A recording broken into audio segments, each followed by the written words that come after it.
میرے اللہ کو معلوم ہے، لیکن اللہ کسی پہ ظاہر نہیں ہونے دیتا، وہ کسی کا عیب نہیں کھولتا۔ میرے بھائیو بہت دیر ہوشیار نہ بنو، بکراتی نہ کرو۔ اگر اللہ عیبوں پہ پردے نہ ڈالے، ہم یہاں بیٹھنے کے قابل نہ رہے، تم وہاں بیٹھنے کے قابل نہ رہو، یہ اس کا کرم ہے کہ وہ ہمارے عیبوں پہ پردے ڈالتے رہتا ہے اور ہمیں عزت عطا کرتے رہتا ہے۔ ورنہ یاد رکھو، اپنی اعمال کا جائزہ لو، ہم منہ دکھانے کے قابل نہیں ہیں۔ اگر ہمارے گناہ ہمارے بچوں کو پتا چل جائے، بچی ابا کہنا چھوڑ دے، بیوی کو پتا چل جائے، بیوی رشتہ توڑ دے، معاشرے کو پتا چل جائے، معاشرے میں کوئی ہمیں اپنے قریب نہ بٹھائے، لیکن وہ اللہ ہے، سب کچھ معلوم ہے، سب کچھ جانتا ہے، پردے ڈالتا ہے، کسی کو پتا چلنے نہیں دیتا، کسی کو علم نہیں ہونے دیتا۔ اب بتاؤ، ایسا احسان کرنے والا اللہ، پھر اس کے بعد ماں کے پیٹ میں بھی بنایا، ہمارے پیدا ہونے سے پہلے ماں کے سینے میں ہمارے لیے دودھ پیدا کیا۔ ذرا بتاؤ، اگر اللہ ماں کے سینے میں دودھ نہ پیدا کرتا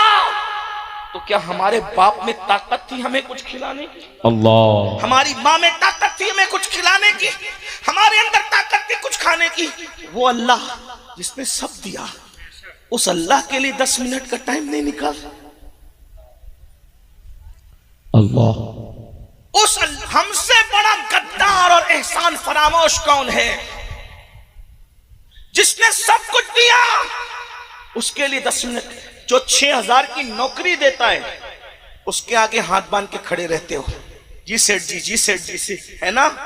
جو 6000 کی نوکری، اب وہ جس نے نوکری دی ہے نا، اس کو بھی اللہ ہی نے توفیق دی ہے تمہیں نوکری دے۔ اگر اللہ توفیق چھین لے تو کوئی تمہیں نوکری نہ دے، دے نوکری نہیں دے، نہ نوکری ملے، نہ بیوی ملے، نہ چھوکری ملے، کچھ نہ ملے، نہ غذا ملے، نہ کچھ ملے، یہ اللہ کی توفیقات ہے، اللہ نے اسباب بنائے، پھر بھی اس اللہ کے لیے ٹائم نہیں نکالتے، اس اللہ کے لیے، پھر اللہ ناراض ہوتا ہے۔ اب یاد رکھنا، جب تم اللہ کا حق ادا نہیں کرتے، جب تم اللہ کا حق ادا نہیں کرتے، نماز کے لیے ٹائم نہیں نکالتے، عبادت کے لیے وقت نہیں نکالتے، پھر اللہ ناراض ہوتا ہے، اور جب ناراض ہوتا ہے تو پھر وہ کیا کرتا ہے؟